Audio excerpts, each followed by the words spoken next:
Hi, everyone. Thank you very much for being here today. This is the event for our Breeding for Tomorrow program, and I'd like to welcome our Executive Managing Director, Ismahani El-Awalfi. So thanks, Ismahani. Thank you very much, Scarlett. Good afternoon, colleagues, and welcome to the session on Breeding for Tomorrow. I think together we need definitely to breed product for a better tomorrow. We need to provide farmers, both female and male, young and old, with products that perform in the changing climates where we live. We need to develop the product that meet the shifting consumption patterns, and we need farmers to produce crop varieties with nutritious traits that benefit the undernourished population while addressing the growing environmental concerns. CGIAR Breeding for Tomorrow science program will work with partners to develop these products, building on the 50 years of CGIAR breeding expertise and the achievement of the Genetic Innovation Science Group.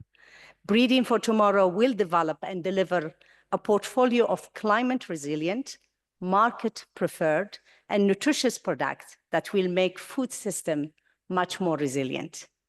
Many smallholder farmers rely on decade-old crop varieties and breeds that are exposed to climate change, to emerging pests and diseases, and to declining soil fertility. Without access to improved varieties and product, those farmers will remain vulnerable, and food system will remain fragile to the changes, particularly climate changes. Increasing agricultural productivity by 0.5% per year could reduce chronic hunger by 29% and create an economic surplus of $182 billion. CGIAR contribution to crop and animal breeding are essential. Without our continued innovation and science, agricultural productivity growth will fall below 1%, which will make hunger, malnutrition, poverty much worse, and will drive up the food cost. Through improved market intelligence, data-driven breeding program, and effective seed systems, CGIAR will continue to increase the performance of product on farms, increase food availability, improve nutrition, and enhance farmer livelihoods, delivering impact globally, regionally, locally, and also at the individual households. Progress isn't possible without our national partners, particularly the National Agricultural Research and Extension Systems, the NARES. We deeply appreciate their continuous collaboration and true partnership, and we are looking forward to working together towards greater impact within this 2025-2030 portfolio. As a breeder myself, and I was just with Wendy from ACR, my PhD was paid by the Australians, by the grain, the CRDC, which is a center for grain research center, I think, which is paid by farmers in Australia. And my PhD was with CIMMYT and ICARDA on breeding. I believe that in the genes, we have a lot of solutions, but the genes alone, they don't work. So we need to bring them, as Mark from EME will say, from gene to basins. So we do have the responsibility to have much more better breeds through technology, through science, for all the crops, for all the animals, all the species that we work on, but we need also to expand. So that's why this program is very close to my heart. And it's really, I think it's a program that the breeding in CGIAR has made great impact throughout the years.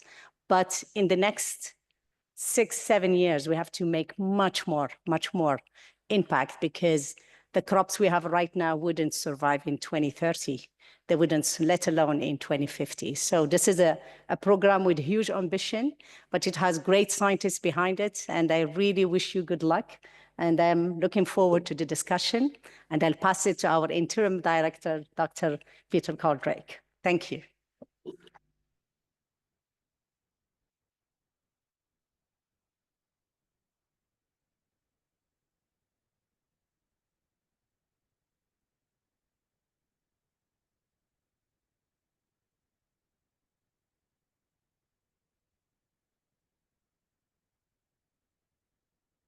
Thank you, Ismahan, for introducing the Breeding for Tomorrow Science Program.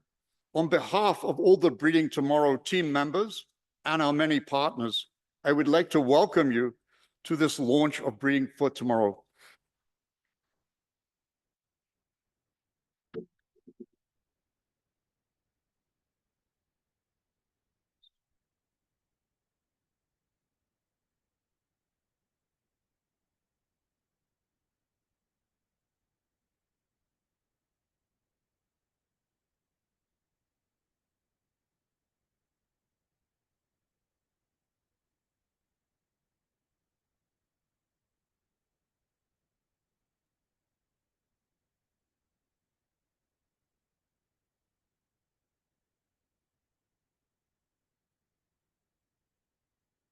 So the mission of Breeding for Tomorrow is to ensure that farmers have access to crop, vegetable, tree varieties, as well as animal, fish, and aquatic species that are climate resilient, that are market preferred, and nutritious, while making food systems more productive, resilient, inclusive, and sustainable. That's our mission. That's what we're driving towards. Breeding for Tomorrow is needed now more than ever. There are over 100 million food insecure people across the African continent. People's lives are being impacted by mega trends, including conflict and climate change. High domestic food prices and inflation. 74% of low-income countries are facing high inflation for food. 52% of lower to middle income countries are facing high inflation for food, which makes affording food and preferably a healthy diet far more difficult than it ever has been. B4T is working with our partners to co-develop varieties that are reliable for farmers, preferred by processors, and demanded by consumers, and that can serve as the backbone for an affordable, healthy, and nutritious diet for all.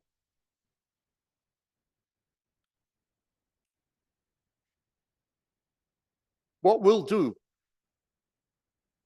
we'll build on the CGIAR's 60-year legacy of crop improvement to continue leveraging science and capacity within centers and across centers, within crops and across crops, within partnerships and across partnerships. We'll expand market intelligence, knowledge, and development for tree crops and vegetable species. We'll exchange know-how with animal, fish, and aquatic species and the breeding programs. We'll continue connecting research, breeding, and seed system efforts of national, international, and private sector partners. We'll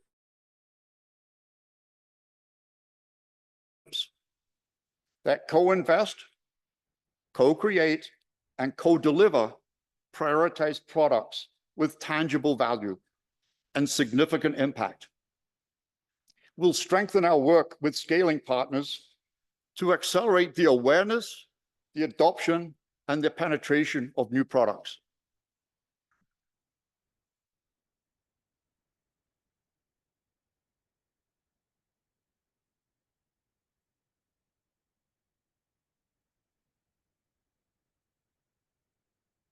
How will we deliver on this mission? Through a long-term investment delivering the maximum impact to society. We have to establish that long-term investment strategy. We have to prioritize the products that we create so that we deliver the maximum impact. By sharing a common language, processes, data systems with our partners so that we all advance together. We can't be confused. We have to be aligned amongst ourselves. We have to be aligned with partners. We have to have a common language and common systems so that we can benefit from the data and knowledge that we collect. By being committed to be the best in science, the best in establishing and maintaining partnerships, and the best in product development, that creates products that reach farmers, that have impact to every person in the world. So partnerships are the background and the backbone of our success. They connect with the people on the ground. They build strength in the national programs that serve the people within each country. As we look at the success that the CG's enjoyed, CG's breeding partnerships have been estimated to result in $40 billion a year economic impact. We must continue to work together, and we must continue to increase the size of that impact.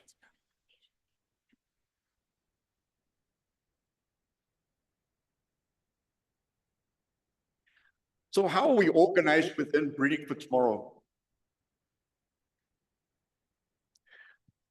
I ask you to look at the center part of this slide, and it's a schematic of the product development process, starting from product design through a series of stages on product development to a couple of stages on product delivery. This is an example of a common language, establishing this, being able to communicate this across crops, across centers, with partners, so we're all talking about the same thing. When someone says on-farm testing, what are they really meaning? Well, we've established that common base. Look at the top line, we have 5 areas of work that are in Breeding for Tomorrow. First is market intelligence, accelerate breeding, inclusive delivery, breeding resources, and enable. If you look at the very bottom of this slide, you'll see market intelligence is focused on the beginning of the product development process. Accelerated breeding and breeding resources are focused on the product development part of this product development process. Inclusive delivery is focused on product delivery. Enable ties all the work packages across the product development process together. So this is how we're structured, 5 areas of work. What we'll do now is go into a short presentation from each of the leaders of those areas of work.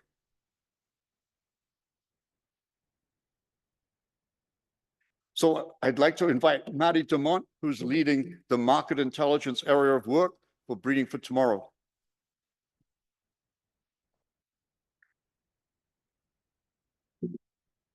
Thank you, Peter. So market intelligence is still relatively new in the CGIAR. In 2022, we had the initiative, CGIAR Initiative on Market Intelligence, which for us, social scientists, was an historical moment. For the first time in history, CGIAR was dedicating funds towards market intelligence, towards more integrated solutions. And breeding doesn't need to happen in a vacuum. We need to work together with social scientists to make sure we're really reaching our targets and maximize impact. So what is our mission? Our mission is first and foremost institutionalizing. Institutionalizing what? Product design. So product design in the past was often done by breeders themselves without necessarily involvement of other expertises. And so what we want to do is we want to institutionalize transdisciplinary processes that go beyond just looking at productivity. And so at the end of the day, we want to have products that are in demand, gender intentional, and impactful. And then at the same time, they need to be feasible. And Michael Quinn, our next speaker, will talk about that. So we need market intelligence, not only current market intelligence and for seed systems, so we need to know what is demanded today to make sure our varieties are positioned in the right place, but also forward-looking market intelligence, because breeding takes time. So we need to understand what is happening in 6, 10 years from now, such that we make the right investment. And in fact, market intelligence is our capacity for investment prioritization. That's really what helps us doing that exercise. And better targeting and behavioral intelligence, and we also need to look at behavior. Why are farmers adopting or not adopting? That helps us in increasing varietal turnover. So, vision. Our vision is really about investment. We want to make sure that the hard work that we're doing in breeding has maximized returns, that the returns on investment are maximized through forward-looking market intelligence. And that will then enable the development of climate resilient, nutritious, and market preferred products. So we look at multiple impact areas. Bear with me, the slides are a bit slowly changing.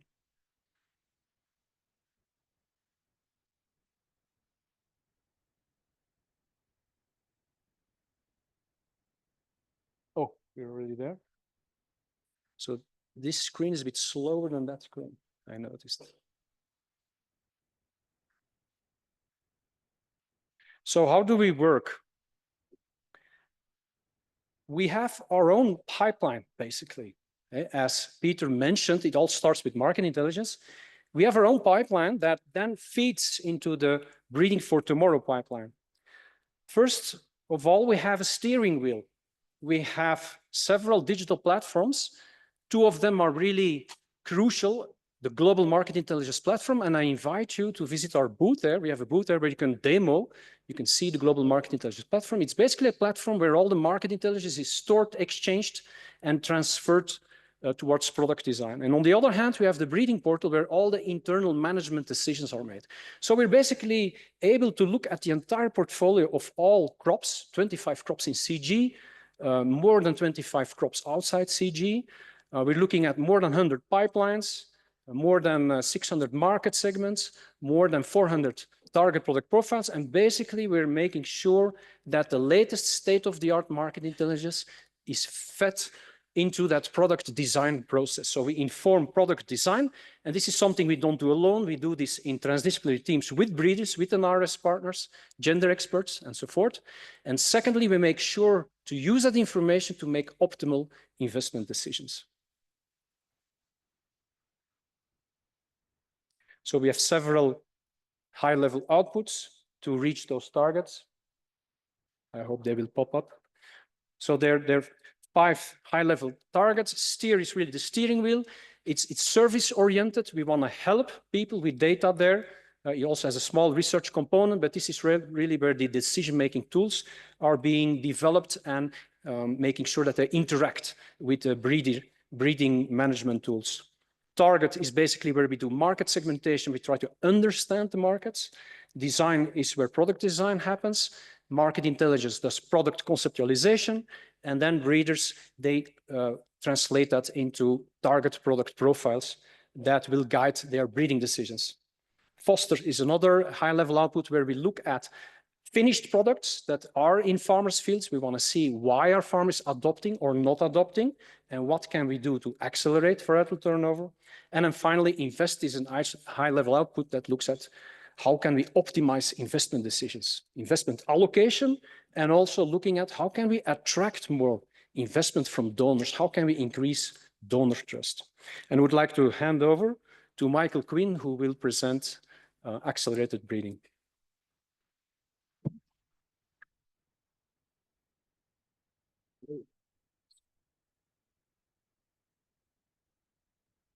Okay. All right. Hello. So accelerated breeding.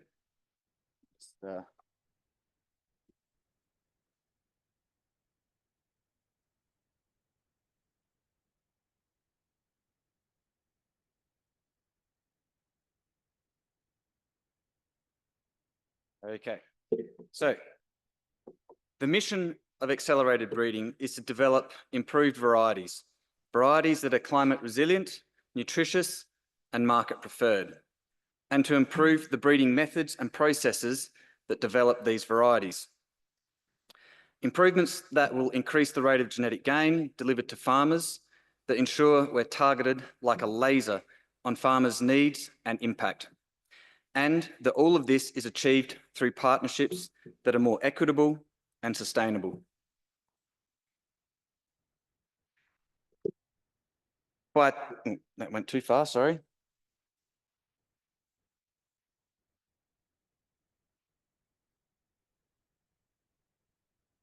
Maybe you can just do it. Yeah. Thank you. Okay, so by achieving this, the vision is that the next generation of varieties will be represented by a step change in performance, and that there will be faster and wider adoption of these varieties by farmers. That as a result of these varieties with a step change in performance and being adopted faster, we'll see greater food security, reduced malnutrition, increased income opportunities, greater adaptation to adverse climate events, which of course are now more prevalent due to climate change, and reduced greenhouse gas emissions. So, how will we achieve these lofty goals? We have 5 high-level outputs, or HLOs, as you may hear us refer to them as. Here, you'll also get a sense of what it is that we do in accelerated breeding. The first is called refocus. Here, we will ensure that breeding investments and efforts are aligned with the greatest opportunity for impact. These are the market segments where an improved variety can really make a big difference. To achieve this impact, we must, of course, also make sure we're developing the right product. This is what we refer to as having the right target product profile, or TPP. We are already far along with systematically reviewing all breeding objectives, taking a data-driven approach and incorporating market intelligence, as has just been explained, and our partners' insights at the country level to make sure our breeding objectives, including the specific package of traits delivered through improved varieties, are in demand by farmers, that they'll be impactful once developed and be gender intentional. And of course, that they're feasible to develop so that we can be sure of our success. There's no point in setting out to develop something that is not possible to develop. The second HLO is transform. CGIAR is, of course, partners with national programs, or NARES, and with small and medium enterprises to develop germplasm. Under transform, our aim is to have our partners more involved with the breeding in alignment with their ambitions and capacity, and with respect to comparative advantage. Now, when I say getting more involved, what do I mean by this? I'm talking about priority setting, co-design of our joint target product profiles, and co-creation of new candidate varieties. The third HLO is discover. Here, our aim is to supercharge the trait discovery and deployment process. Just think for a moment the amount of investment and time and energy that has gone into trait discovery that has never found its way to farmers' fields. Historically, it's been a lot, and in particular within universities around the world. They do research on climate resilience and nutritional traits. Too little of that has led to tangible results in farmers' fields. This HLO is about establishing processes, including for assessing what traits can truly add value to variety development, and breeding methods to get them de facto into breeding pipelines, so to increase the likelihood of future trait discovery meeting the needs of farmers and consumers. The fourth HLO is accelerate. Here, our aim is to supercharge the variety development processes to increase the rate of genetic gain achieved and delivered. We have advanced both genomic selection approaches and data management systems so we can use them in an increasing number of crops to identify superior varieties earlier in the selection process and with greater precision. For that to work, we also need to match it with more precise phenotyping approaches that allow us to identify climate resilient or more nutritious varieties in a wider range of crops. In the case of root and tubers, cassava, sweet potato, yam, banana, a lot of research is directed at end-use traits. How can we measure and select for varieties that will fully match consumer requirements? A special challenge is to systematically involve farmers in the breeding process. We are using more sophisticated trialling schemes and citizen science approaches to expose new varieties to a larger number of farmers and get their feedback and insights. Where each of the HLOs presented so far have been about improving the breeding process, the last HLO, create, is the simplest and most important. The output here is the developed germplasm itself, the improved parental lines and improved varieties, breeds and clones. CGIAR breeding has had tremendous impact over the past 50 years, as we heard earlier from Ismahani. And these dedicated efforts to improve our prioritisation, to how we set objectives, and to our partnerships, we aim to have even greater impact going forward.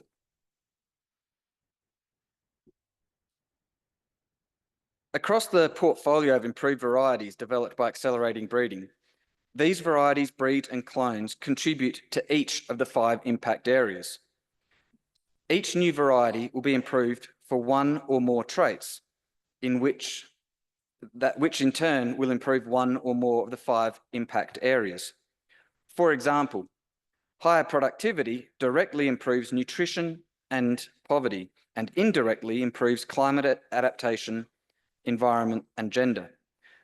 Across the full portfolio of varieties that collectively are addressing all of the traits listed there on the left, across this whole portfolio, accelerated breeding will be contributing directly to each of the 5 impact areas.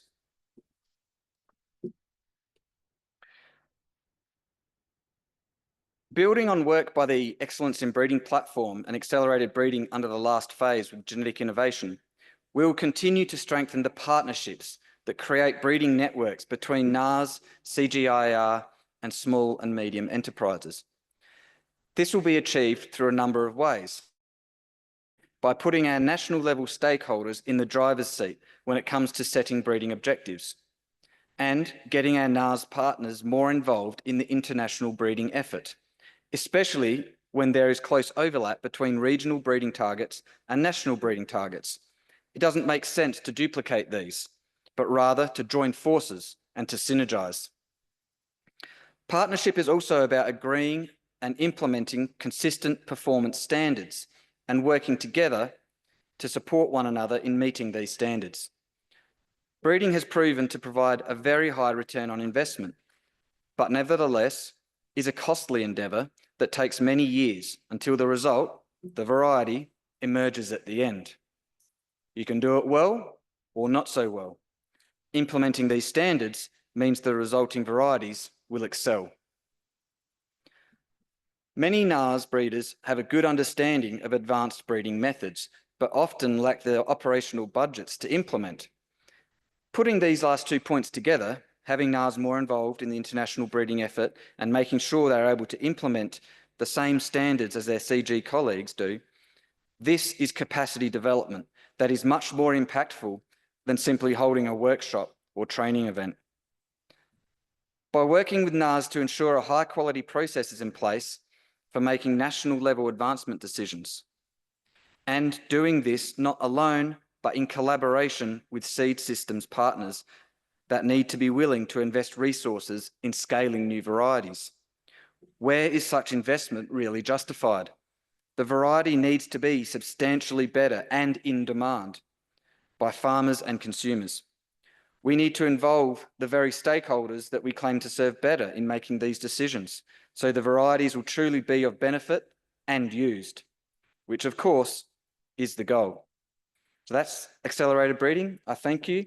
And now I hand over to my colleague, Chris Ojiwayo, to describe inclusive delivery. Thank you.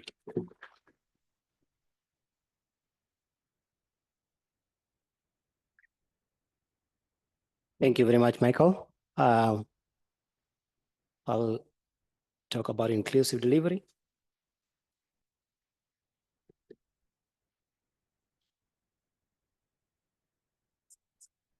Okay.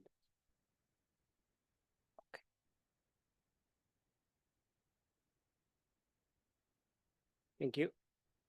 I will mention what inclusive delivery is in a few words. One, inclusive delivery basically, it's going back, sorry.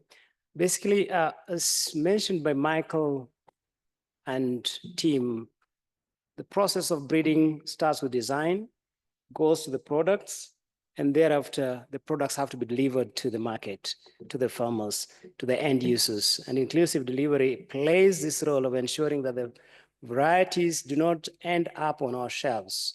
It does not create impact if varieties are developed and then they're kept on the shelf.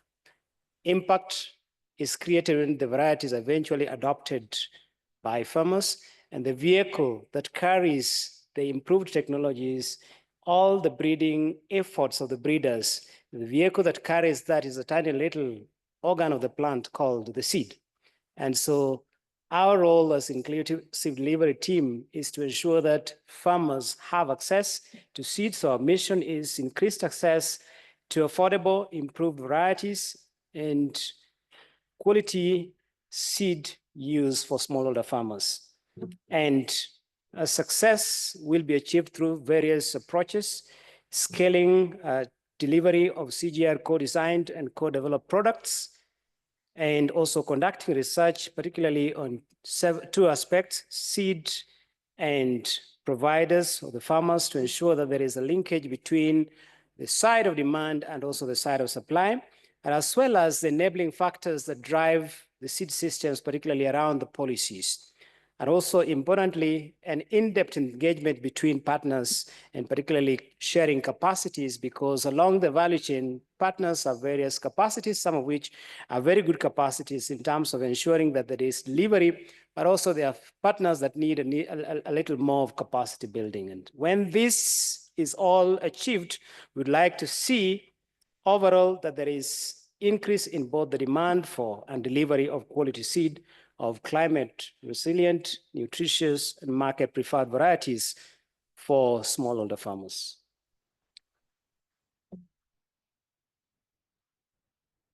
Thank you. And on to the high-level outputs. There are 4 high-level outputs in inclusive delivery. And the first one is position. And as the word goes, it's about positioning varieties, basically looking at the strategies of sustainably positioning varieties and quality seed in inclusive market segments. And this is where we have the signals that when we look at, we receive from the side of supply, those demand signals, those market signals will then guide us on planning seed production and delivery to the end users. And that means after having the demand signals and a position from the team that does the research on position, then the next team is designing approaches to delivering the varieties to the farmers through the seed. And that is the high-level output on deploy, where we are talking about the strategies to facilitate increased production and delivery of quality seed of improved varieties to the hands of the farmers. And if you're successful in positioning varieties and deploying them, and you're able to feedback with confidence to the breeders that your varieties are being deployed and being adopted, then you're supposed to go back and be able to track what is the level of adoption, what is the level of varietal turnover, what is the level of seed uptake and replacement, what is the level of reach to the last mile farmers. What we call track, which is basically about the methods to assess and share data on varietal adoption, varietal turnover, seed replacement, and quality seed use. And the last of our 4 high-level outputs is power. Basically, think of all these things and say powered by. So if you think of what powers these, one is innovative partnerships, and we are understanding and accepting the fact that CGIAR scientists alone cannot be able to achieve impacts, and we need strategic partnerships on the ground as well as implementing partnerships on the ground. And these partnerships include the national programs as well as the private sector. As the session I've just come from was talking about 4 Ps, PPPP, public, private, producer, partnerships. And these are the sort of partnerships we're talking about under power. And the second one is about technical capacities. Of course, those partners, unless they have excellent capacities along the seed value chain, starting from early generation seed production down to delivery, then we'll not be able to make the success that we need. And then, of course, the enabling factors, particularly around the policy solutions, and particularly solutions around variety release, seed certification schemes. And the last one under what powers this is gender and social inclusion, gender empowerment, youth and social inclusion. That is important for us because, I mean, it is not good for us to support one side of the divide and leave the other side. Actually, our name partly borrows its name from here. It's about inclusive delivery, and our inclusivity can only be successful if you're able to be keen on this. Thank you. And the last of the series of slides that I would like to share with you is that most of you remember that inclusive delivery comes from an initiative called Seed Equal. So some people have been asking me in the corridors, what's the difference between Seed Equal and inclusive delivery? What happened to Seed Equal? Did it die? Does it continue? I would like to say yes, Seed Equal has a successor in the name of inclusive delivery. There are a number of things in Seed Equal that are continuing. There are a number of things that are emerging in inclusive delivery that are not necessarily in Seed Equal. And in terms of continuity, we are still doing inclusive delivery in terms of core activities that is about improving efficiency by integrating crop archetypes that were actually characterizing Seed Equal. We used to have cereals on their own. We had legumes on their own and vegetatively propagated crops on their own. But we are saying there's a lot of learning. There are a lot of lessons coming from all these different groups. What if we bring them together and learn lessons from potatoes in cereals and from cereals in, say, beans? Don't we think we can be able to achieve greater success by integrating better than operating in silos of crop archetypes? So that's one thing that we are thinking about in terms of moving into inclusive delivery. And in terms of emerging aspects, we are putting a little more emphasis on digital systems and digital integration. There are elements that we're discussing about integrating seed of vegetables, of trees, of forests, forestry, agroforestry and forages and food feed and opportunity crops, and all these are pulled together in inclusive delivery without not necessarily being considered earlier. And elements around health, seed multiplication distribution technologies, emergency seed assistance, expanded emphasis and work on women and youth and social inclusion, and innovative capacity around innovation around capacity sharing, seed trade, regulatory harmonization, as well as scaling strategies, business models, and innovation bundles that work together on that. Next slide.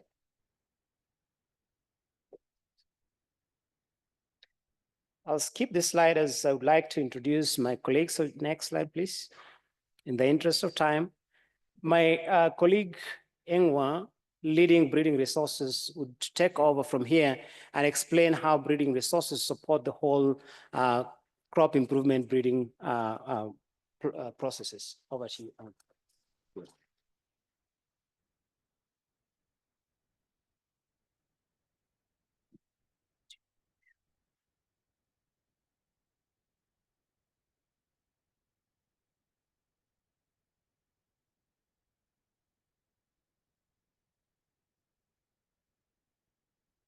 Good day, everyone. As mentioned, there's 2 slides too. Sorry.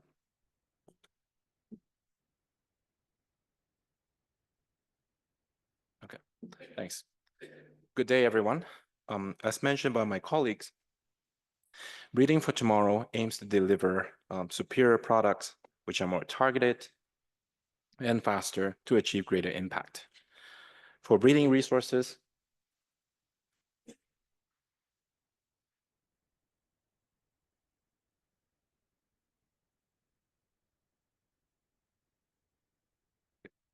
our mission is to ensure Breeding for Tomorrow research objectives can be delivered through equitable, sustainable, and cost-effective research tools, services, and technologies.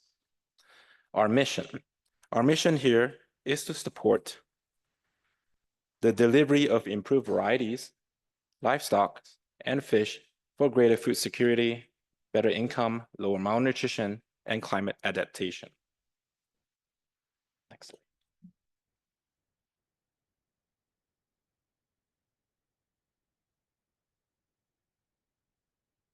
So currently, we have 4 functional units operating under breeding resources, and we operate as a network.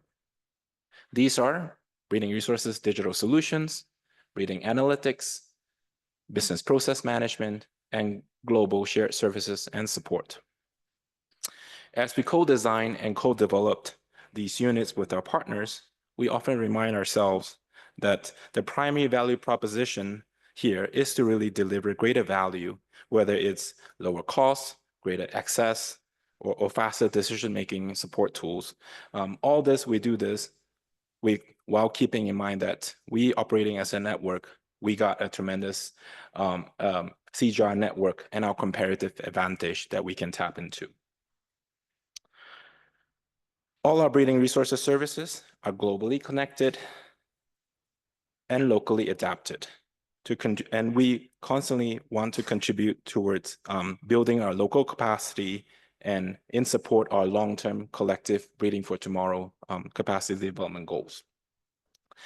The service landscape is also continuously evolving to ensure relevance and the quality.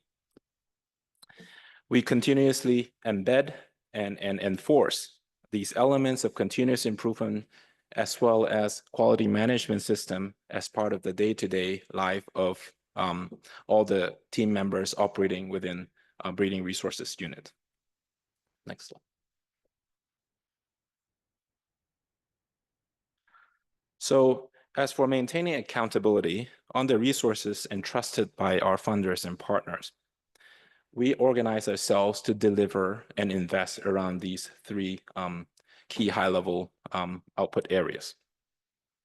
For global shared services, resources are often aimed at or positioned at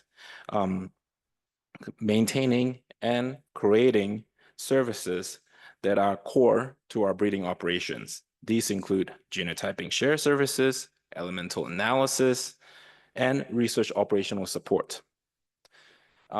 This is actually a continuation for more than 6 years of efforts throughout all the CG networks since the excellence in breeding time that we have now achieved a global network partners and users spanning across 17 crops and livestock species globally.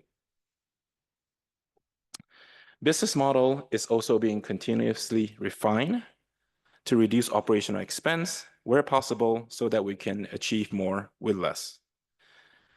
Breeding resources also has a sizable footprint in maintaining and developing digital solutions for breeding for tomorrow. Key investment in this area includes a CG-wide breeding IT solution and analytical pipelines that is purpose-built to support the work we do with our network partners. No doubt, impact in breeding is delivered through the data we generate.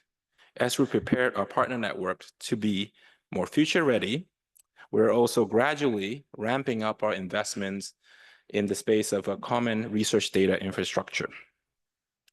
Doing so, we are also making sure that these data that they bring into this common infrastructure are interoperable across different scientific domains, internal to B4T, Breeding for Tomorrow, and beyond to various science programs. On the regional and local level, continuous capacity development of key personnel supporting directly or indirectly within breeding resources are continuously being trained through elements of with elements of continuous improvement, quality management system, and SOPs. And we believe that these all would have a direct impact on the quality and long-term sustainability of the solutions that we provide. With the partners, centers, significant efforts and resources are also being channeled towards operationalizing some key research hubs across different regions and countries where CGIAR and partner networks are having a significant footprint.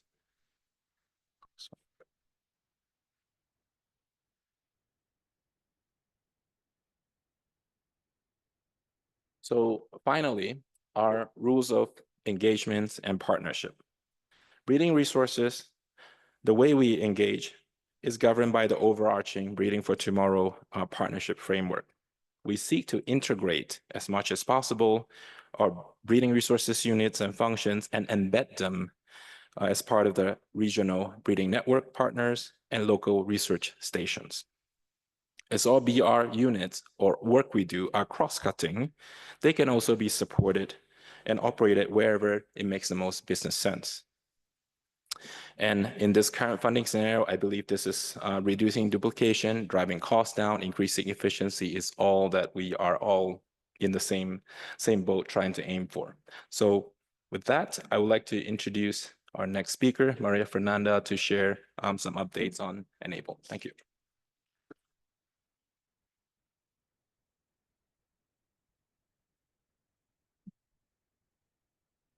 Good afternoon. So today I'm going to talk about the Enable area of work. So if you remember when Peter started talking and showing the way that we are organized, you were able to see an arrow below all the different areas of work, and that was Enable.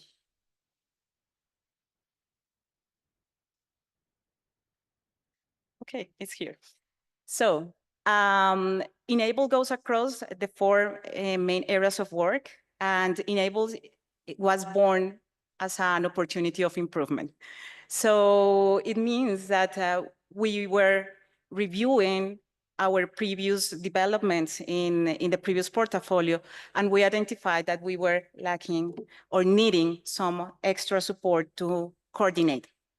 So that's part of the history why we will establish this new area of work.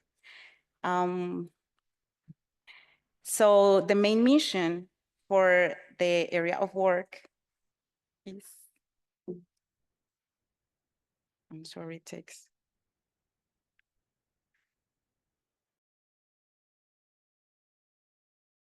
Okay, so our main mission is to improve the coordination, as I was telling you before, through the constant engagement, clear communication roles, and responsibilities and performance indicators, meaning that our vision is to develop strategic cross-cutting capabilities, making breeding processes and ultimate outcomes more inclusive, equitable, and transparent. And that's why we were focusing on developing 5 main high-level outputs. That it works. So I'm not going to follow the slides. The first one is partner. That's a common coordination and partnership approaches across Breeding for Tomorrow areas of work. It has a clear definition of roles and responsibilities across the breeding continuum, streamlined and coordination and engagement with partners. Then we have an high-level output. Thank you. Is the second one that you can see there. That's named Share. That is the coordinated capacity building across the Breeding for Tomorrow areas of work to avoid duplications. And a virtual capacity development coordination unit, since different centers and crops have developed many tools on one main virtual capacity building unit. The next one is Manage, and is the use of the breeding portal to integrate the publishing key performance indicators to monitor and track the of work. Assess is the rigorous evidence of Breeding for Tomorrow impact across areas of work, areas of work in target geographies. And finally, we have Exchange, that is the actionable evidence based on recommendation, policies, and uses of exchange germplasm with NARES, with small and medium seed companies and other relevant stakeholders in the landscape. So one of the focus of Enable is linkage and the partnerships. So in the Breeding for Tomorrow, we support the attainment of high performance goals.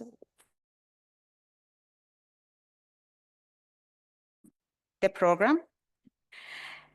We have a common communication and engagement strategy developed, a virtual marketplace, as I was telling you before, for capacity development and implementation of a stage gate process and varieties, and then a linkage with the science programs and accelerator that supports the not just the dissemination, but also the impact that we can achieve. Sorry, it's not working.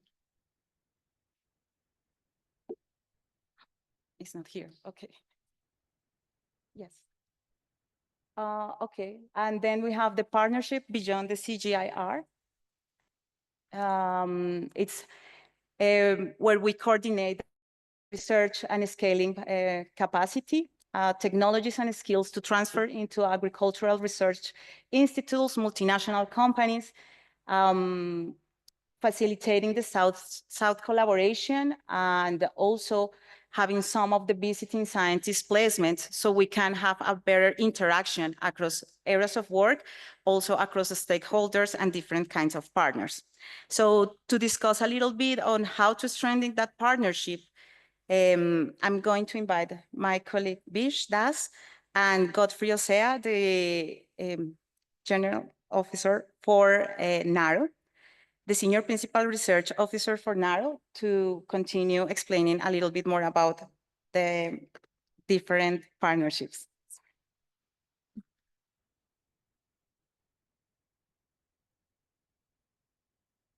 Okay, thanks very much, Maria. And you wisely decided not to pronounce my full name, so that's well done.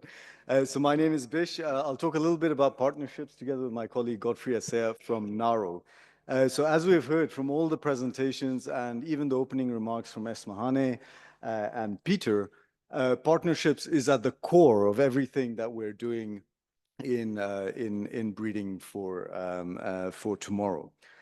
So Godfrey and I will talk about some of the work that was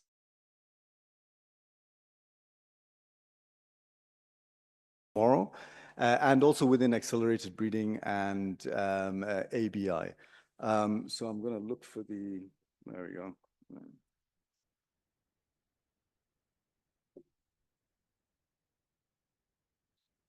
Is it here? Yeah. Okay.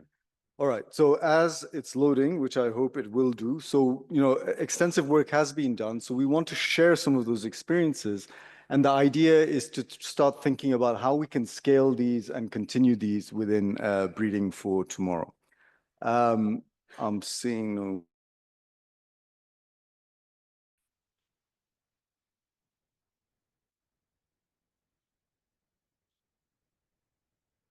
just bear with me, it's gone past the slide I want.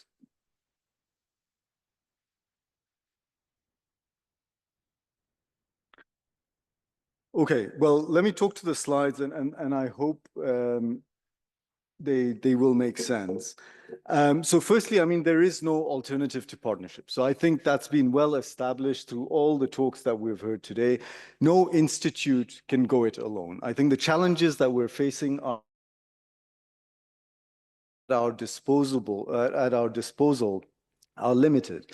So we have to rely on partnerships. Beyond that, each institution works within its mandate.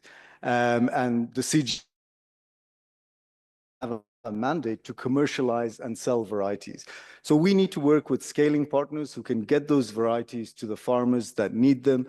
We need to work with organizations that can help us gather market intelligence, as Matty mentioned in his talk, so that we know we're breeding for the right products. We need to work with technology partners so that we can access the latest technology in regional breeding networks. So there really is no alternative to partnerships, and the trick is to identify the comparative advantage that each of the partners has, and then to enable them to pursue those functions so that collectively we're having much more impact. I'm going to try and see if this goes to the next slide. Okay. Okay, so there we go. Okay, so in 2022, Genetic Innovations and within Genetic Innovations Accelerated Breeding Initiative took a bold decision to reassess the nature of partnerships between the CGIAR with a focus on national programs in Africa and South Asia. So the idea was to look at the nature of partnerships, identify good practices in individual networks, and try and scale them across the system.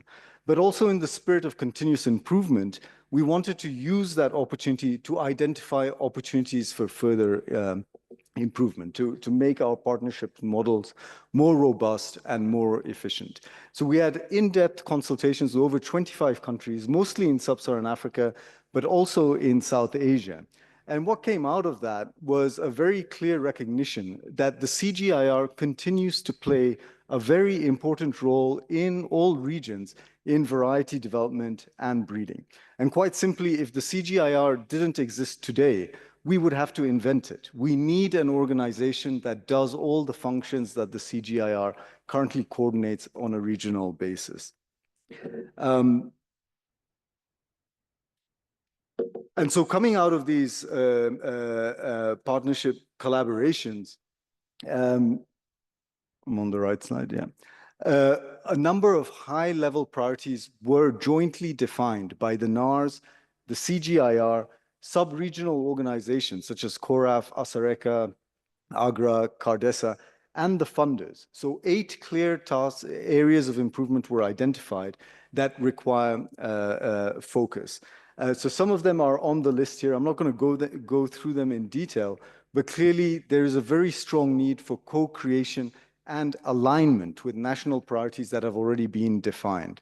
There needs to be a much greater focus on attribution, both from the NARES side and from the CGIAR side.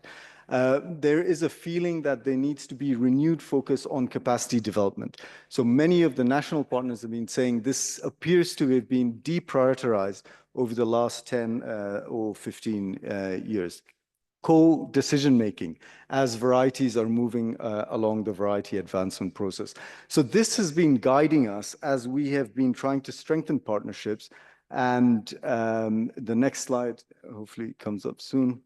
Yeah, so together, so jointly the CGIAR and NARES have been responding to those priority areas by developing tangible and scalable innovations that can address some of those issues, because some of them can seem very abstract. Co-creation, co-development, what does this mean? So we've been looking at developing tangible tools that can address that. An example is having national stakeholder consultations, product design team meetings, where national teams decide what the breeding priorities are for their particular countries. Matty spoke a little bit about that earlier, and we've conducted over 100 of these. We've done deep dive assessments of national breeding programs to understand where they hold a comparative advantage and what role they can play in regional breeding networks. And again, over 125 of them have been completed. So there's a lot of work to be left in Breeding for Tomorrow. There are a lot of issues that we still need to respond to. We need to expand our scope geographically to South Asia and Latin America, and also be more inclusive of other partners that are becoming more and more important in regional breeding efforts, such as the growing private sector and the role of universities. So at this point, I'd like to hand over to Godfrey Asser, who's representing NARO, which has been a key collaborator for us in this work, and Godfrey will share a partner perspective of how some of this work has been going. Thank you very much.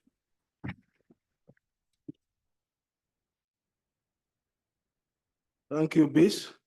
I noticed that there is a lack of cross-talking between the machines, but I'm giving the NAS perspective on the breeding partnership, which is coming from historical perspective and how we see it moving forward. But very importantly, I'll also highlight our ambition in BT4, but also highlight some 2 areas where we really need continuous improvement to strengthen CG-NAS partnerships. So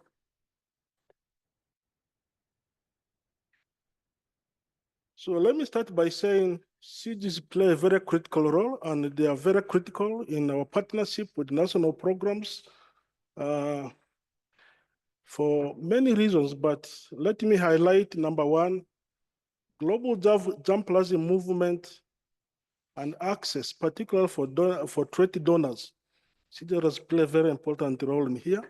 Number 2 is leverage on state-of-the-art tools and services, some of which are regional, and then importantly, capacity building, human infrastructure, and sometimes institutional capacity building. And then lastly, CGIARs play a very critical role in regional coordination and also joint fundraising.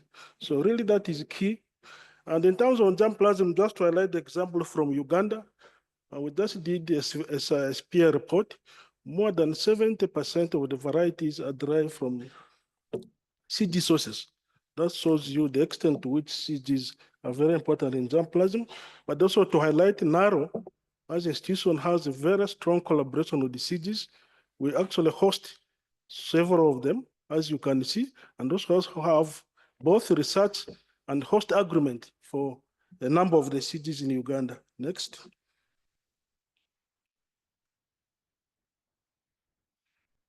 Does it come?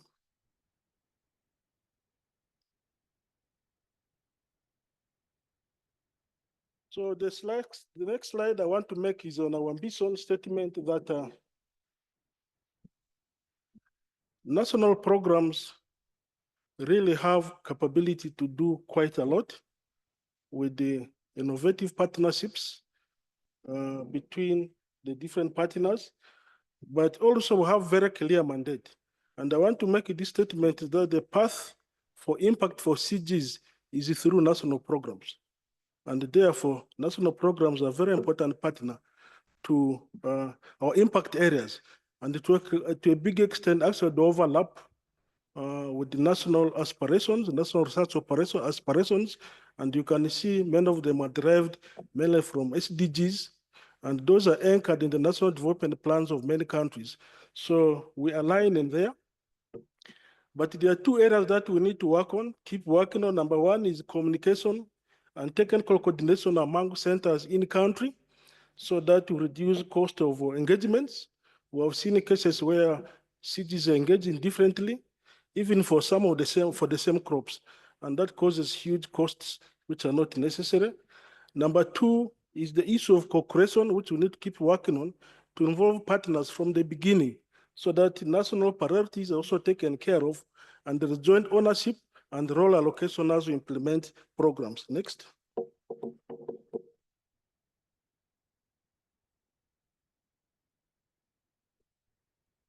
So I now want to switch and take stock of the progress in the last 3 years and a lot has happened between our partnership and really, as you can see, our partnership and national programs are not the same as they were 3 years ago, and we have done a lot together. And for example, in NARO, we are now taking leadership in some of the market segments, especially in RTB, crop, and also dryland crops, on behalf of partners. And this is really based on principle of subsidiarity, where capacity exists, and with that also comes really significant share of bilateral funding to be able to implement these responsibilities. Number two, so one of the development happening is a scaling breeding operation grant, which has come from CGs, and this has been piloted in 3 countries. And really, it is gone specifically to address improvement plans, which were derived from the assessments done in over 125 breeding programs in 25 countries. I think that is something also which is very key, which we think should move forward. And then there is also improvement in clear process for co-creating and also co-designs. As you may wish to know, many of the national programs now have product design teams and also participate in regional product advancement meetings. And I think that is something to move forward as we go forward.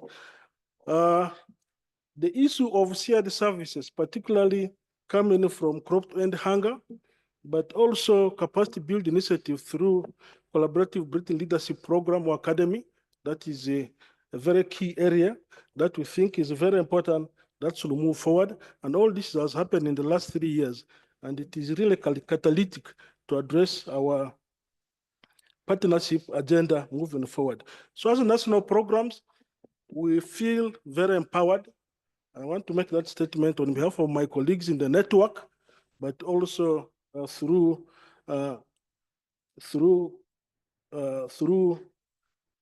communities of practice with the shared resources, and there's need to scale this up further as we go to breeding for tomorrow. Next. So I think The last thing I want to make is a concluding remark, which is a thing from the assessment that Bis mentioned earlier, which took state of partnership health between CGs and national programs. We saw that there's a lot of tremendous improvement overall, and which is very encouraging. And we believe that will move forward to breeding for tomorrow. But also, very importantly, I want to add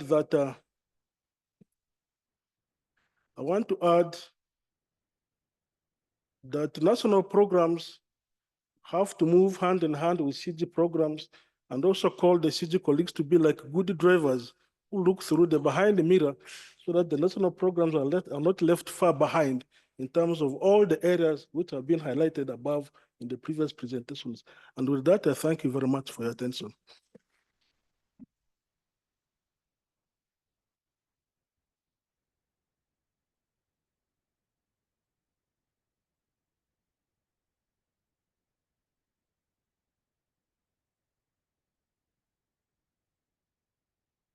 Okay, thank you very much. Now, as an independent woman, I will introduce myself. My name is Sarah Hearn, and I'm part of the Breeding for Tomorrow leadership team. So we're going to segue now into a panel discussion. And this is an opportunity for those of you who are both in the room and online to ask your questions. And so unusually, for a meeting like this, I'm going to ask you to get your telephones out and to log on to Slido. So you can see here in the room, and you can see on your screens if you are online, the Slido code. You can either scan the QR code or log into slido.com and type in this number.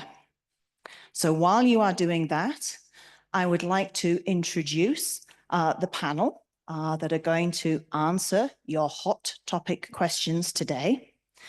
So first of all, I would like to welcome back Dr. Godfrey Asseya, who is the head of breeding and seed systems at NARES in Uganda. Godfrey, not upstairs, you're down here. You're taking the hot seats. So please take a seat and pick up a microphone. So join me in welcoming Godfrey, please. Second, I would like to introduce Dr. Hortense Mafusson, who is the Director of Crop Production at IRAD in Cameroon.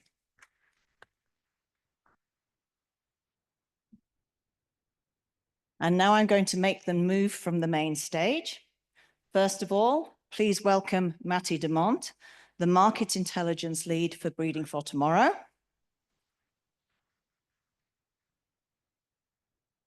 Dr. Michael Quinn, the Accelerated Breeding Lead for Breeding for Tomorrow. Chris Ojewo, the Inclusive Delivery Lead for Breeding for Tomorrow. Thank you, panel. So while Chris sprints down the stairs, I will grab some of the first questions. So, Matty, while you are sitting comfortably there, the first question is for you. So how is Breeding for Tomorrow integrated with the other science programs of the CGIAR? So this week we're hearing about all of the different programs that have been formulated. How does Breeding for Tomorrow integrate with them? A fantastic question, and we all know it. Every time we design programs, we put nice arrows on a piece of paper, and that shows the linkages between programs. But then in reality, when those programs start, there's not much time, and then we are in reporting. What did we do? So I think what is important here is that we not only put an arrow on paper, but we really make it work. And I'm just going to give one example, and then I will hand over to Chris for another example. So we'll just highlight two examples, but there are more examples than that. So I would like to highlight the example with better diets and nutrition. I'm in the leadership team. And so I think I'm in the leadership team with the idea of making a strong linkage with breeding. I think that's my role there, and that's how I feel. my role is. And so how do we do that? First of all, what we need is making sure you put that into your deliverables. There are concrete deliverables, concrete activities happening between the two programs. You need also people. You need people that have time in the two programs. And then thirdly, you need empowerment. You need people that are empowered to do that. And so in the case of breeding, market intelligence successfully links with better diets and nutrition because we have people in place that are leading high-level outputs that directly connect to better diets and nutrition. And the linkage is very strong. The way we see it is in fact a double linkage. On the one hand, we want to make sure that Breeding for Tomorrow uses better diets as an entry point for prioritization. So that's our starting point, a better diet and how it looks like by region, by market segment. So we want to make sure that we use those kind of indicators. We use the right indicators for prioritizing our investments in breeding. And so what is very important there is that we bring nutrition experts from better diets and nutrition into those product design teams, such that they have a say, that they are empowered to inform product design, to make sure that the products we're breeding respond to the needs for better diets in the region. So that is one linkage in which better diets and nutrition is upstream of Breeding for Tomorrow. Now, we also have a downstream linkage. Once those products are released and come on the market, we cannot just hope that farmers will adopt and consumers will replace those new products into their diets. We need additional efforts, and that's where better diets and nutrition takes over.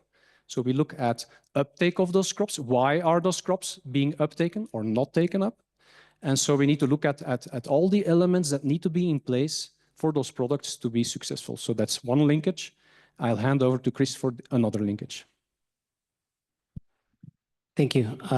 Thanks, Mari, for that example. I'll give a different example with scaling for impact. And scaling for impact is, as the word goes, is involved in scaling. And as I mentioned when I was introducing the area of work about inclusive delivery, I mentioned with a lot of emphasis that we do not want to develop technologies for the shelf. We want to develop technologies that are taken up by farmers, that are used by other stakeholders. And Scaling for Impact team have a good network at national as well as regional level. And most of what we used to have as regional programs, regional initiatives are integrated in the Scaling for Impact team. And so that sort of interaction with, for example, Southern Africa, what we were calling Ukama Ustawi, UU, or Siwana, as West Africa, Southern Africa, etc., is a good platform for us to sort of explore additional interactions as well as partnerships. Particularly, we are very familiar with national program partnerships and with private partnerships, but perhaps through this Scaling for Impact, we need to identify who are our partners unusual. We need to identify who are the unusual partners that we've really not worked with closely, and being on the ground, they're a good set, a good team to really interact with, to be able to identify partners unusual which we need to interact with. Besides that, being on the ground and being very close to the national programs, one thing that we need is enabling environment in terms of policies. And luckily enough, what we used to call national policies are part of this team. And so we work with them closely to be able to identify policies that enable us, particularly to achieve the impact that I put emphasis on. Unless we get our staff developed and delivered, we don't achieve impact, and impact is what is in our interest, all of us. And I've been putting that word impact several times. So part of what we also need to be able to achieve the impact is a feedback loop coming from the Scaling for Impact team in terms of what is demanded. If a variety has been ruling, for example, for 30 years, what is so special about this variety?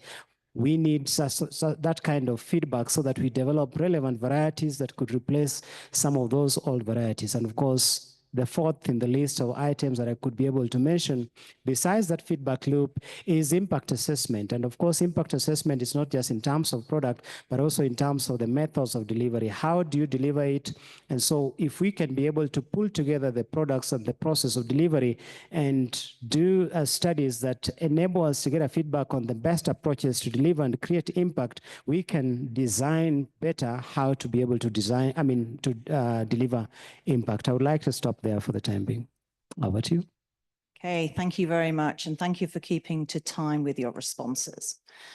And so I think we've now understood, and I am very comforted to know that the connections between the science program are not just documents, they're not just lines on a piece of paper, as Matti described them.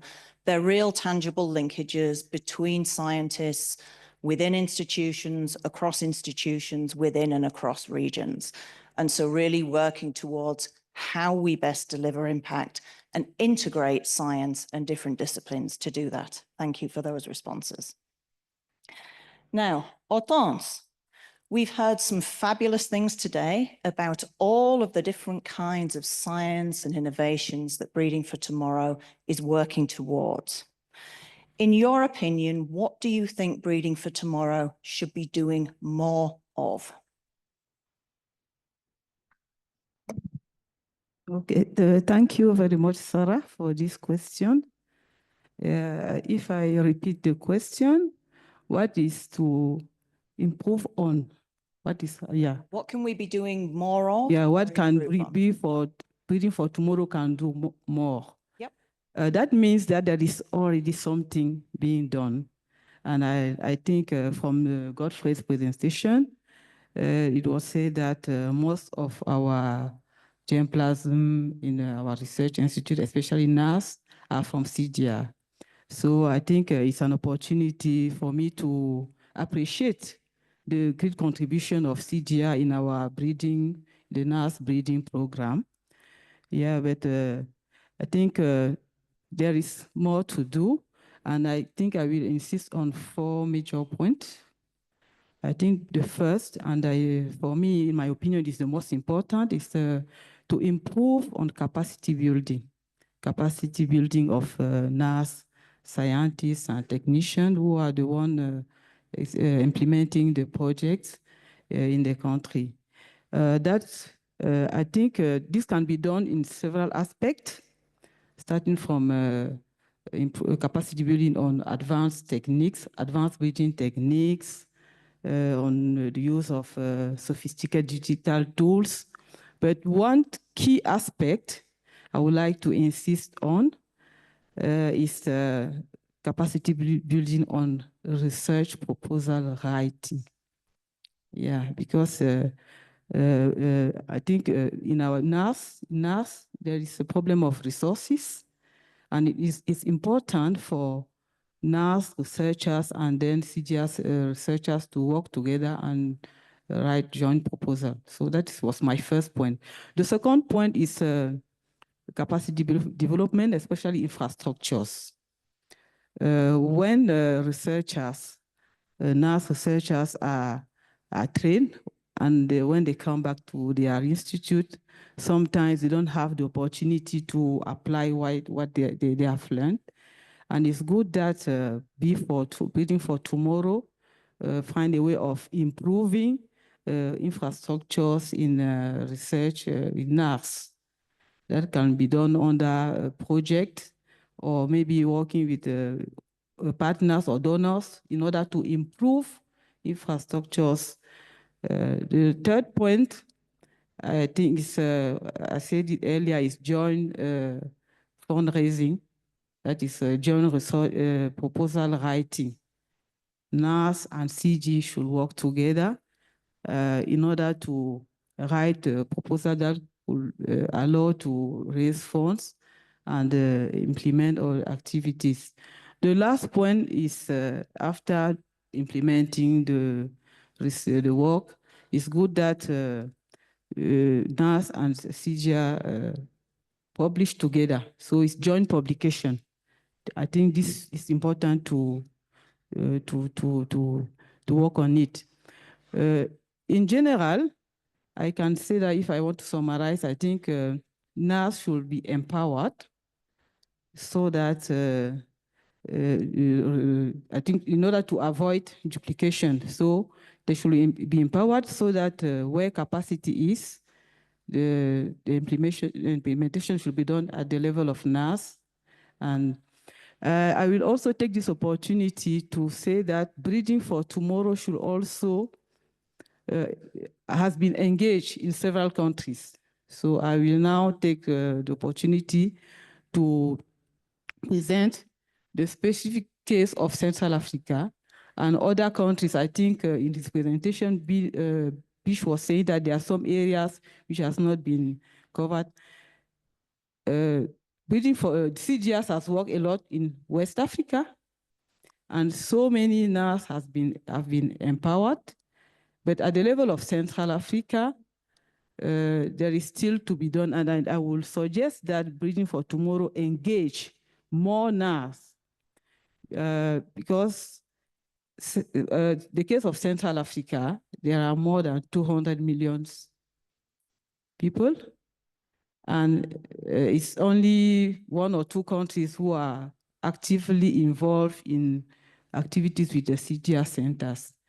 I think by engaging more of this, I think that will be also help this part of the country of Africa to be part of nutrition, improving nutrition security in Africa, and the connection will be very helpful for Africa. Thank you very much. Okay, thank you. Thank you very much for that input and feedback. And so I hope the rest of the audience did, there is a call from one of our national system partners to broaden our partnerships, broaden the number of range of partnerships, including in different countries, and really a focus on capabilities and joint activities. So building capabilities within institutions from the perspective of individual capabilities, scientific capacity, and also infrastructure, and then working from start to finish of the breeding process, including publications, and building to everybody's strengths. So as the power goes on and off, I will now try and read my next question in the dark. And this question is to Michael. It's your turn now for the hot seat. So we've heard about impact. We've heard impact a lot mentioned in the last 2 days. How tangibly will Breeding for Tomorrow ensure it's creating the most impact? How are we going to try to deliver the largest impact at scale? Thanks, Sarah. Yeah, this is something that we've been working very hard at for the last 8 years to have a good answer to. So I'll give you the short answer.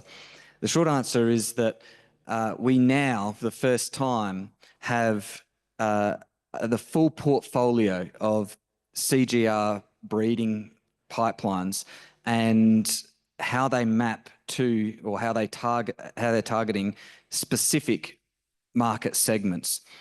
Now, market segments are not created equal, and so we also now understand, including with input from the social scientists, from market intelligence, we understand what is the level of impact that can be had by producing a better variety for each of those specific market segments. When I say that they're not created equal, for example, some market segments are very, very large, and so I mean, there's potential to a better variety could really increase productivity or create nutrition for a very large number of consumers. Other market segments might be very, very small, and so a better variety in that market segment may have less impact. And so we've already started this process of systematically reviewing the level of investment and effort that is going into each of these breeding pipelines, so that there is alignment between the amount of investment and effort that is going into each of them with the opportunity for impact. And we're going to continue doing that systematic review. The other thing that we're doing is to really make sure that the products that we're developing are in demand. And this, of course, is like this is the first thing that needs to be ticked off before you can even hope to have impact, because if it's not in demand, it's not going to be taken up. And if it's not taken up, won't be grown and won't have impact. So some of the things that we're trying to do to ensure they're in demand is, right from the very start of the process, when we're setting out with developing a target product profile, we're making sure that we're getting all the market intelligence we can, bringing in from the Market Intelligence Initiative, we're talking directly with our national stakeholders, with our NARES partners, getting their insights. They're the ones on the ground. They quite often have really important insights that we need to include. And but also when it comes to the end of the pipeline, the breeding pipeline, we're increasingly looking to do more on-farm verification and have the farmers involved in that last stage of trialling, and have them trial it and test it themselves and give us feedback, and for us to really listen to that and to incorporate those insights into our objective setting, but also into the decision making in terms of what material, what candidate varieties go forward, so that we know before we put it up to seed system actors that it's in demand, because that's just such a critical piece of having impact. So, that's the short answer. If you want to know more details, hit the Slido. Thanks, Sarah. Thank you very much, Michael. I have one more question on my sheet, but before that, if you all now look at your Slidos, so you're allowed to look at your phones again, you'll see there are questions coming in. For those of you who haven't used Slido before, you can up and downvote questions. So if there's a question there that you think, oh, I would have asked that, you can upvote it. Or if you think there's a question that you're not interested in, you can downvote it. Yeah, so now you can all play cards in the audience while I ask the next question. And this question comes to my friend and colleague, Godfrey. So when you think of breeding, and you think of the challenges and opportunities you have in your home country, in Uganda, thinking of NARO, what are some of the biggest challenges that you're facing, and now both and in the future, and how would you ask the CGIAR and the partnerships to work with you to try and address those challenges? Thank you very much for that question.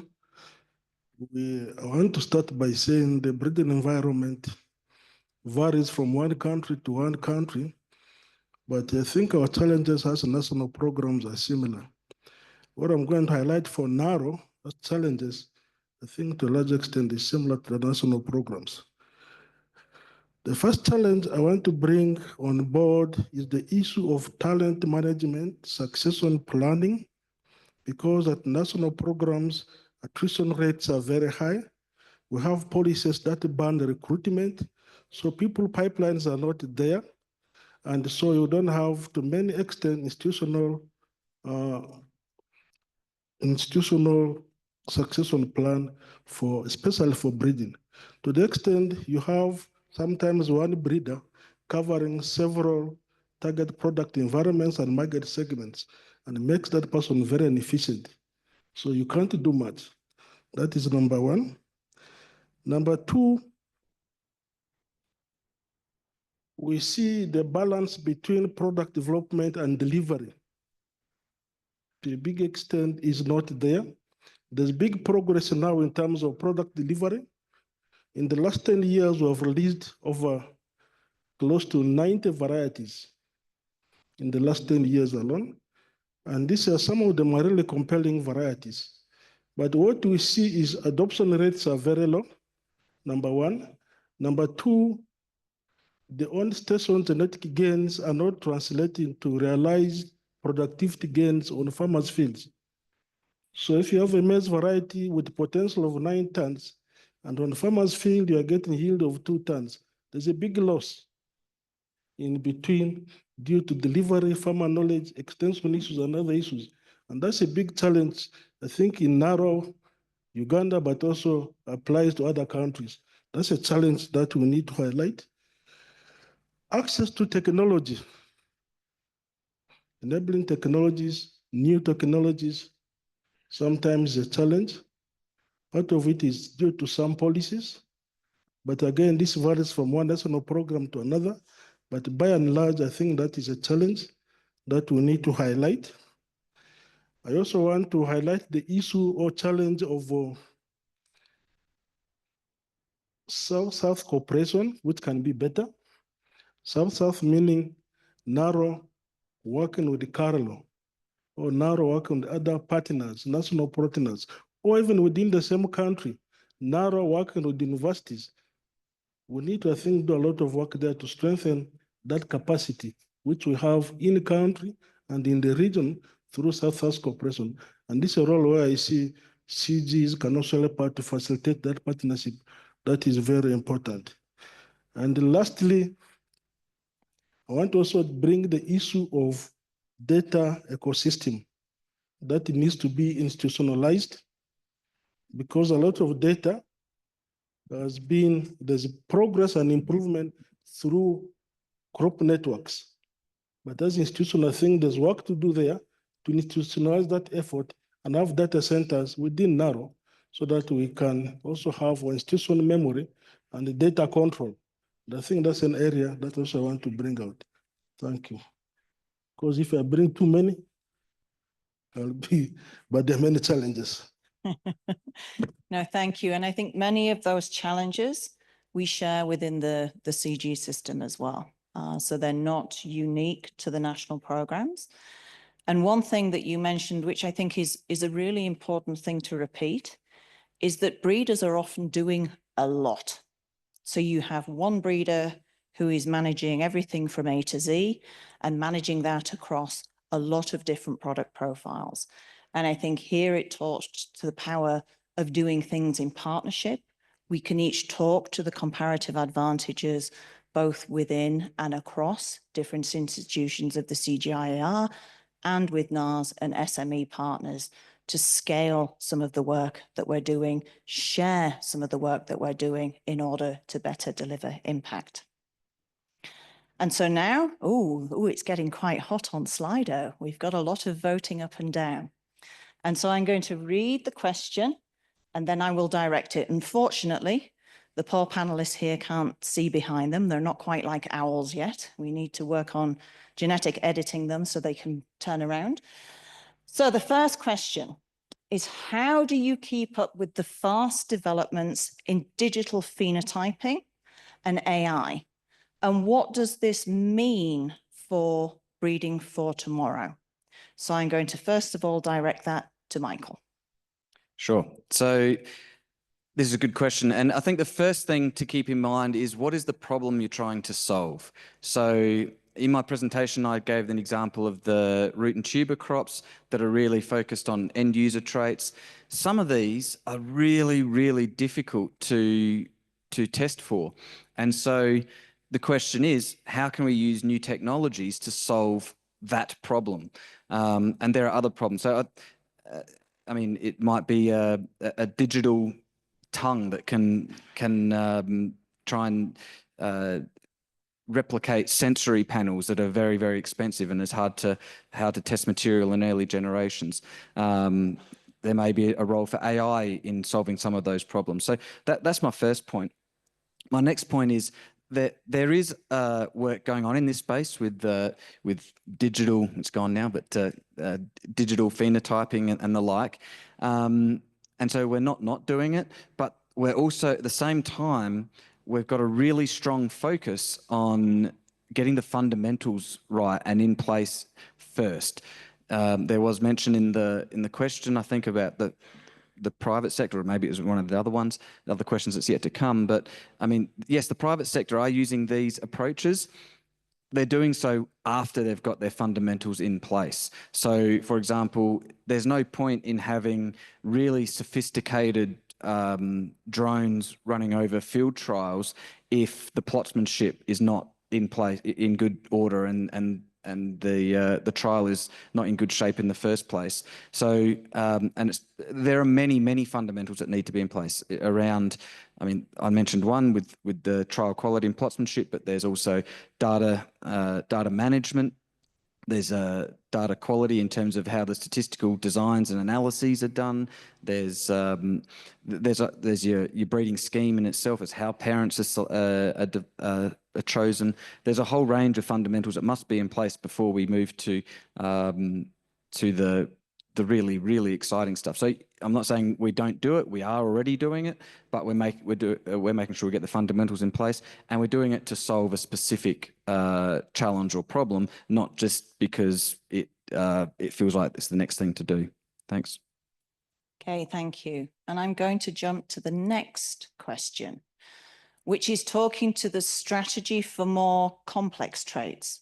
So for those who aren't breeders in the audience, traits come in a range of complexity. There are very simple traits that are easier to select and breed for, and then things like drought tolerance or height in humans that are very complex and are governed by many, many genes that interact across an organism. So when we think of these complex traits, what is the strategy to breed for them? And then the second part of the question is asking about the integration with different kinds of biotechnologies. So biotechnology, I'd like you to try and think of answers to this question from a broad description of biotechnology. So anything from molecular markers all the way through to precision genetics. And so first, as I know Uganda has been working with precision genetics, they have in the past and currently been working with transgenic options.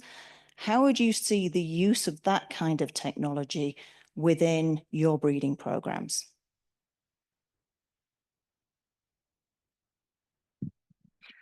Yeah, let me start with the issue of complex traits that we deal with. I think the key issue there is about improved phenotyping, standard protocols for phenotyping, and extensive testing so that you can get it right, because the heritabilities for those traits are very low. And I think that is where the power of network comes to do some of that work. For drought, we have regional screening facility in Kiboko, but also have capacity in country. Plus we add other environments like random drought to be able to capture that trait. So I think there's been progress there through several initiatives. In the CIMIT, for example, DTMA, Drought Tolerant Maize Initiative, followed by Stress Tolerant Maize Initiative, and then later on, Water Efficient Maize for Africa Initiative. So I've been part of this for very many years, and I've made progress, and there's so many varieties, suite of varieties out there that are very drought tolerant, and now they're the market leaders. Number two, we have also been involved in the biotech for drought through a partnership that I mentioned, Water Efficient Maize for Africa, in testing that transgene. And we have a publication on it. It works, but the challenge is getting it to the farmers because of the complexity in the regulatory environment. I think that is work in progress, but we have capacity in terms of laboratory for transformation, confined field trials, and people for testing. I think there's progress in that. And I think I want to also add ISO biotech for specific traits, because also it's very expensive from my experience, from development to testing to release. So that is the progress I can give. Okay, thank you very much. And thank you for addressing the biotech angle. So we have another question here that really looks to breeding for tomorrow more broadly. So we heard in the introductory slides from Peter that breeding for tomorrow also talks to the animal breeding, animals, livestock, fish. So what are the synergies that can be explored? We've heard a lot here about crop breeding, but what are the synergies with animal breeding and what are the opportunities? Matti, first to you. Very good question. I think the very first step is market segmentation and market intelligence. I mean, that's really the entry into breeding for tomorrow, I would say. And so we're already being asked, ILRI is very interested in moving forward in that space. How can we segment the market for animal foods. We also have the same request from World Fish. So that's the first step. When we started market intelligence 3 years ago, we had this first market intelligence brief on what is segmentation, how do we need to do that? And we have like 8 criteria. And so the next question is then, how can we transfer that to animal foods and aquatic food? So I think that's the very first step, to integrate these new products into market intelligence, market segmentation, and then they can be integrated into the portfolio. We can start looking at the entire portfolio, from crops to livestock to aquatic foods and even trees. Thank you. And Michael, what are the kinds of tools and technologies that we can use that can scale across the various kingdoms that we're working on within the CG and partner networks when we're talking to breeding? Focused on plant breeding, and there are many tools that were developed that could be used across crops. So when it comes to the actual breeding, whether it's within a crop or within a particular breed, their breeding is their breeding, but then we've got these tools and approaches which cut across. And many of the tools that we developed to cut across various crops can be very useful for them as well. So I talked earlier, I mean, expanding, following from Maddie's answer, we contracted a UK group, Scriptoria, to develop a tool for us called the Breeding Portal that helps us do that mapping that I talked about earlier between what the actual breeding that's happening on the ground and the market segment. So we've been working with the plant breeding community to do that mapping and to make that clear. And there's very likely opportunities for the animal breeding community to leverage that approach. We've got many other tools like Breeding Scheme Manager. I mean, to ask the question, is there an opportunity for them to look at, well, how do they do their breeding and how do we optimize, how can it be optimized from a quantitative genetics perspective? Interestingly, from quantitative genetics, many of our advanced approaches that we're using in plant breeding now have been taken from animals. And I mean, their animal breeders are really top notch in that space. And so it can go the other way as well, where we can learn from them. In terms of some of the tools and services that breeding resources are working with, genotyping. I mean, genotyping is species agnostic. I mean, the animal breeders can access low-cost, high-quality genotyping through that service. The data management systems that they're developing, the service portal, which is also developed by Scriptoria, where we try and track what services are being requested for what crops. Well, they can use that portal to access those same services as well. So there are many tools and approaches that we've put in place over the last phase to support that are useful across crops. I think those animal breeders can leverage that investment and work and get benefit from that as well. Thanks. Okay, thank you. The next question talks to prioritization, which across the CGIAR is a topic very close to our hearts right now. So when we're thinking of the major target crops that we're working on within Breeding for Tomorrow, we're both within the CG NARES network. How are we prioritizing? Are we prioritizing? Are we working on every crop to the same level? What is the approach that we're taking? I'll start with Chris. Thank you. In my early presentation, I mentioned 3 categories of crop archetypes. I talked about cereals, I talked about legumes, and I talked about... What is an archetype, Chris? Oh, yeah. Okay, let me just be a little more simple and say types, botanical types of crops that we handle within the CGIAR breeding, differences in terms of their physical traits, in terms of their biology, so to say. And I mentioned cereals. And among the cereals, I should just expand to mention a list of a few cereals that are major in terms of efforts: maize, wheat, rice. I will not forget to mention sorghum and palm millet as among some of the cereals, the major cereals we're handling. In terms of legumes, there have been significant investments in common bean, cowpea and soybean. But of course, I'll not forget to mention that there are additional other crops in the legume family, including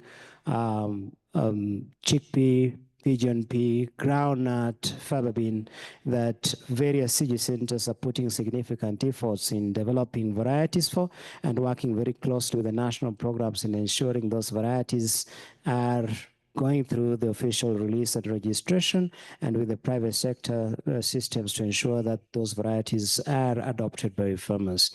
And the third category of crops that I mentioned were the roots, tubers, and bananas, or otherwise we call them vegetatively propagated crops, where we have the potato, the sweet potato, cassava, yam, and the banana itself. And again, we have a very strong team handling what we call the RTBs, from breeding through seed systems and ensuring that there is delivery. And as I was mentioning the word archetype here, you can for sure understand that those different categories of crops definitely require different efforts in terms of variety development, but also significantly in terms of delivery.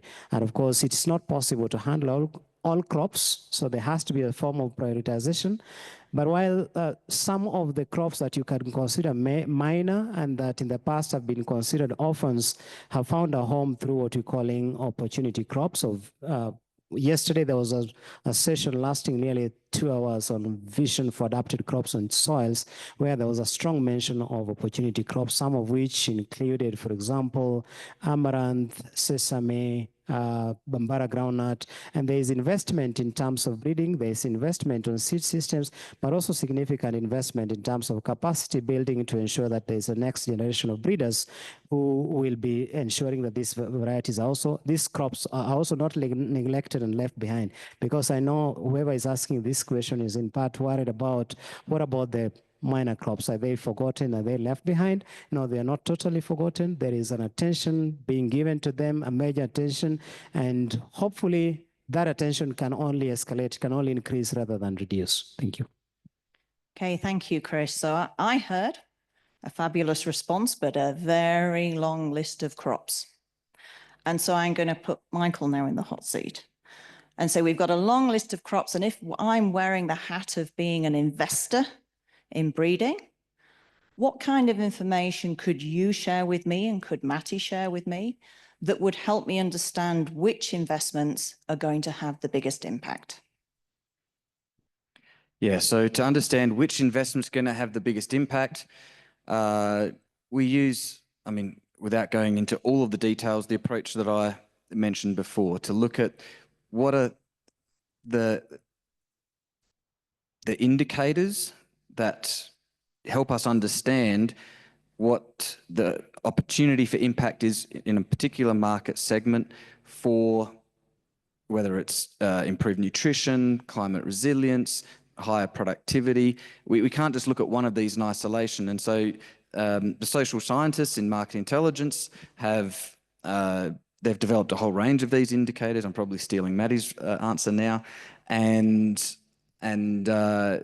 then an index can be created and to try and understand, well, what is the, across all these indicators, what is the total opportunity for impact of each market segment? And the question mentions crops, but it's not just crops, it's really crops by regions and down to that market segment level. And so if we can start to understand the relative opportunity for impact of each of those market segments, that's what we use to, or that's what potential investors can use to try and put your money where there's the greatest opportunity for impact. And indeed, this is exactly the approach that we took for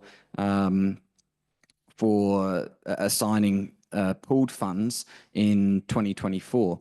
This was and then 2025 we're going through a transition that it was kind of the same allocations were made proportionally. So this approach is already being used for pooled funds, and individual investors can increasingly use this information, which we're pulling this into our a lot of this in terms of what the breeding is doing and the target product profile, which tells you the traits and helps understand whether it's nutrition or productivity, etc.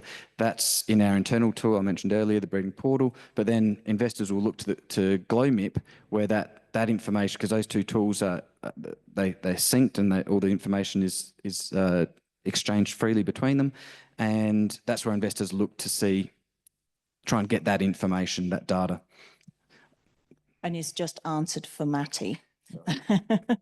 So thank you for that response. So this kind of data and information is available, is made available so that external parties, whether they are funders, whether they are other actors, can view and work out for themselves also what things may have the highest impact from a crop and region perspective.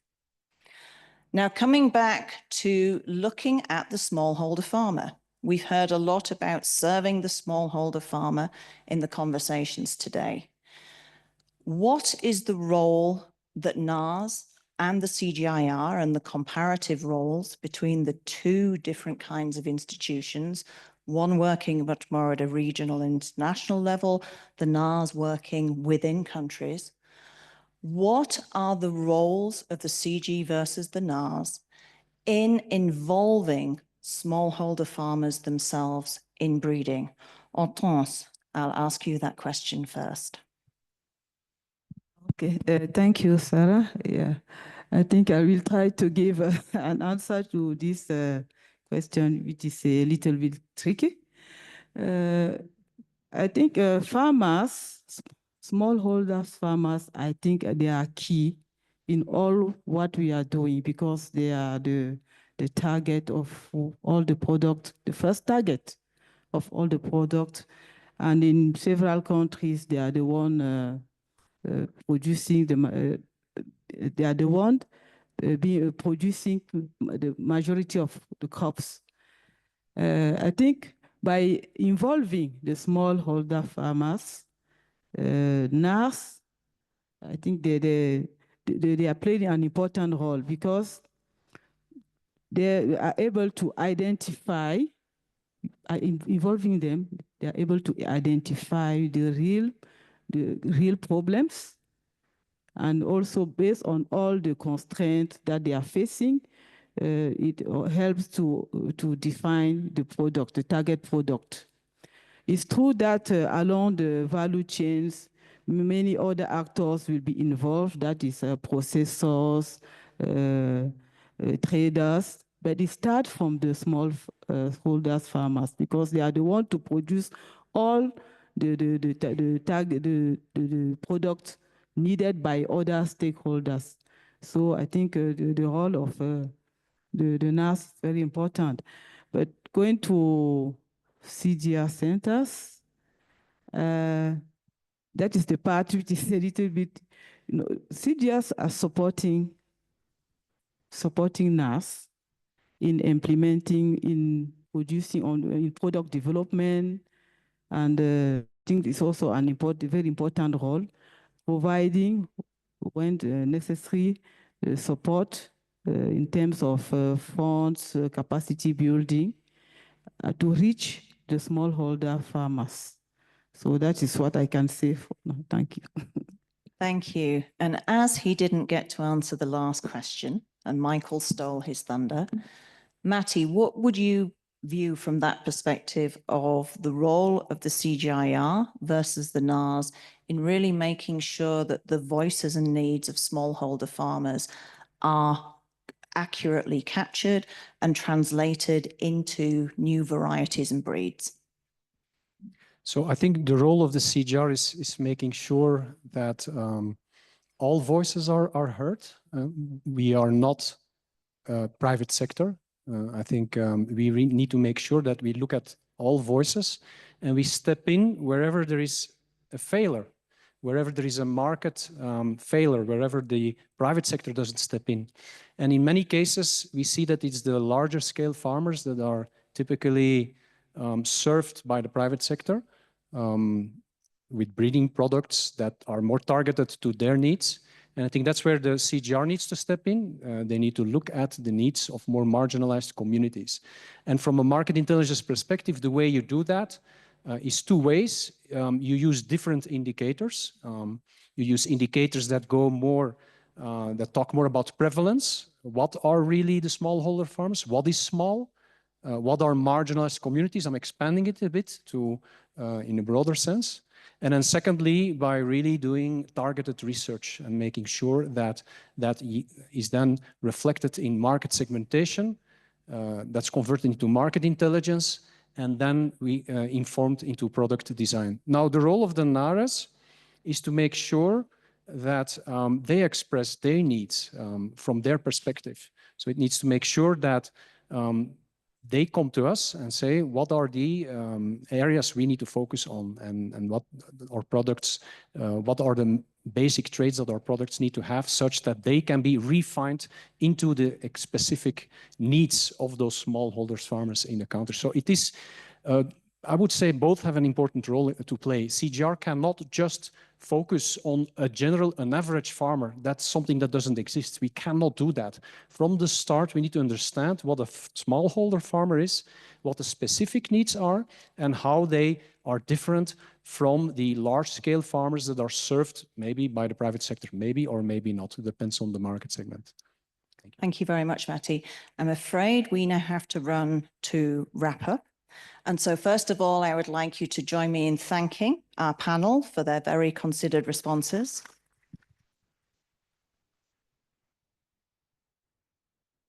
The panel can stay sat where they are. And I would now like to introduce Dr. Sandra Milak, who is the CGIAR Chief Science Officer, for her to give her feedback and responses to what she's heard in this session and close us out. Sandra.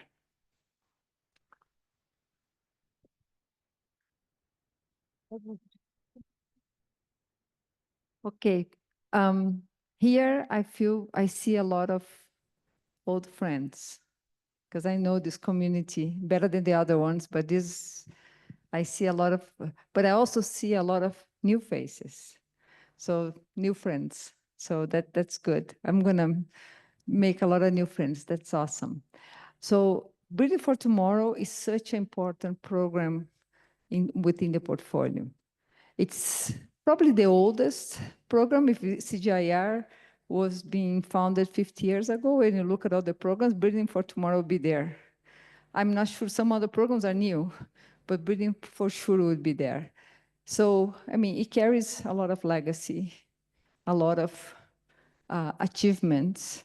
It made so much progress, so many achievements for poverty, for livelihoods, for, really turn entire continents in food security. It really helped that.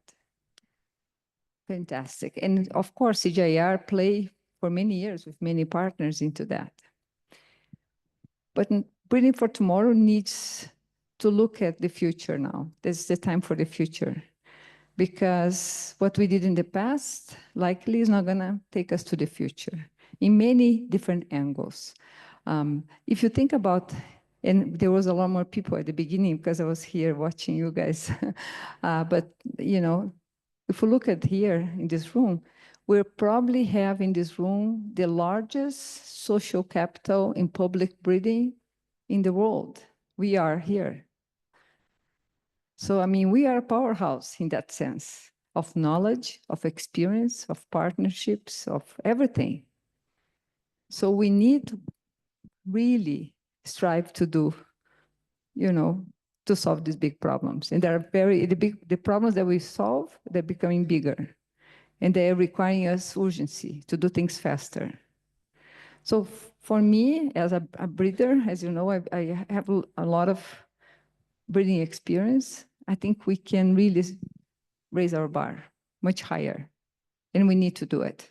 Otherwise, we won't be able to solve the big problems in the time we need to solve them. And I have some ideas how we will approach that. But one thing, it came the animal, the breeding, how we fit that into the breeding. For me, the fundamentals of breeding, with my experience in 20 years in the private sector, we faced that. There were multiple crops with different, and each crop was, no, my crop is different. No, this is not going to work for my crop. But after 10 years in Corteva, we put all crops in one platform. There was no, and my goal with CG, we put all species in one platform. Any breeding program that we have, we'll have to follow, not have to follow, but will be enabled by a platform. Why we need one platform? With lots of nuances. Let me be very clear. You have different ways of breeding, because the fundamentals of breeding are the same. Selection intensity is the same. In fact, I'll tell you, the fundamentals of crop breeding came all from animal breeding. All the quantitative genetics, Falconer is the Bible. I taught that at university, by the way. So I know I taught quantitative genetics in university when I was a professor. So it's all fundamentals came from there. So why would we think we're so different? We're not. Fundamentally, we're the same. Of course, we have different ways of delivering, different communities we need to serve, with different interventions that need to be done, with smallholder farmers, different from, mid-sized farmers, different from big farmers. All those things will have to be factored. But when we are doing breeding, we need to do it. We need to do it better, and for all, with data, with technologies, So I look at it and I think that we are never going to be private sector. Neither we aspire to be. We play a different role.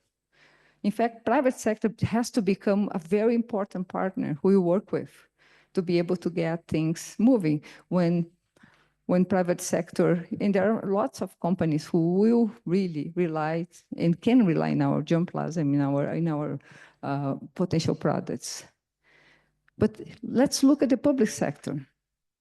And let's look at some of the companies, some of the universities in the global north, small breeding programs, not big, much smaller than ours, no doubt.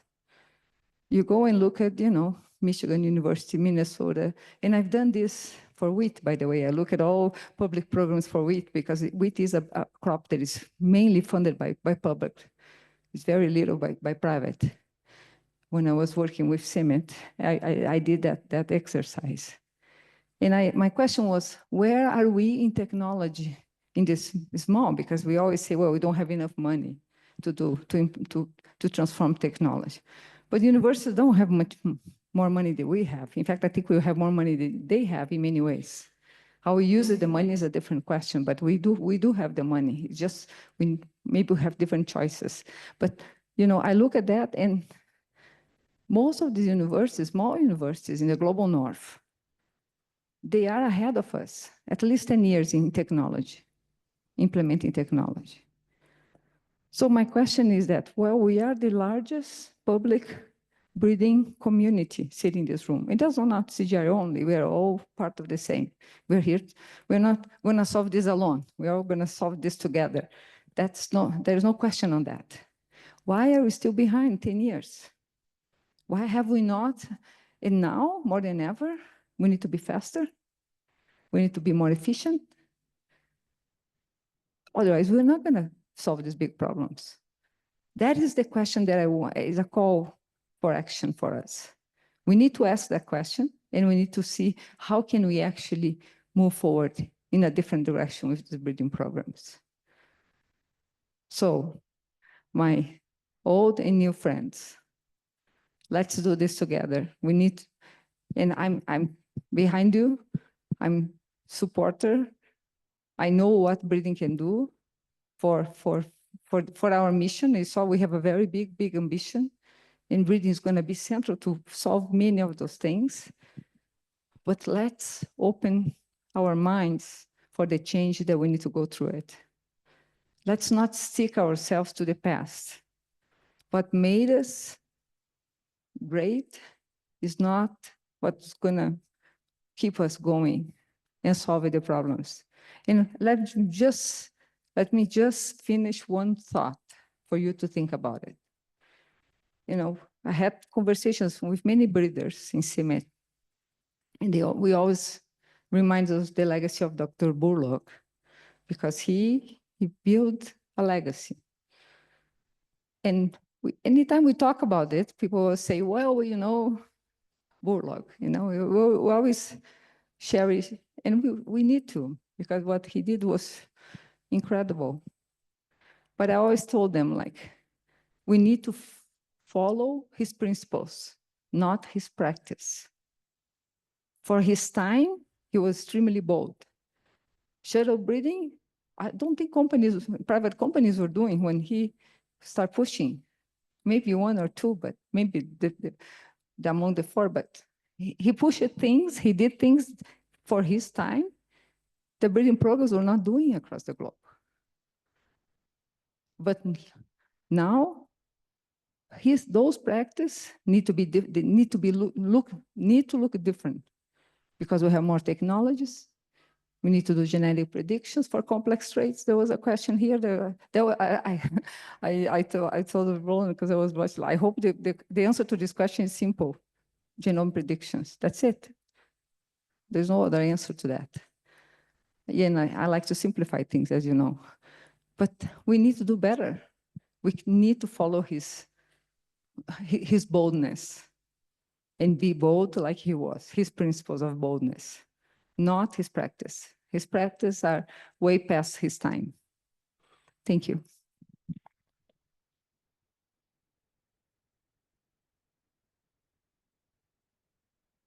Where past this to? Okay, thank you so much, everyone, for coming and sticking it out until the end. Sorry about the technical difficulties, but if you have any questions, feel free to come up and ask our panel members, and have a great night and enjoy the rest of Science Week.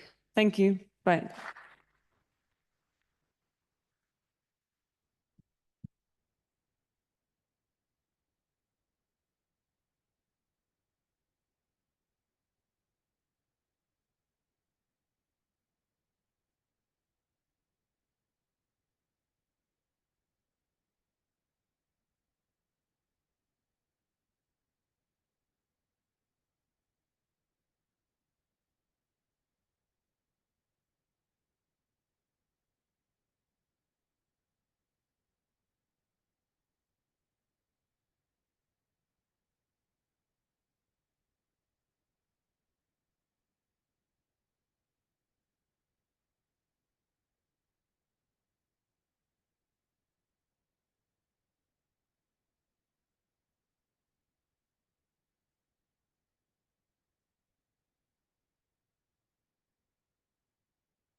Part two, 1, 2.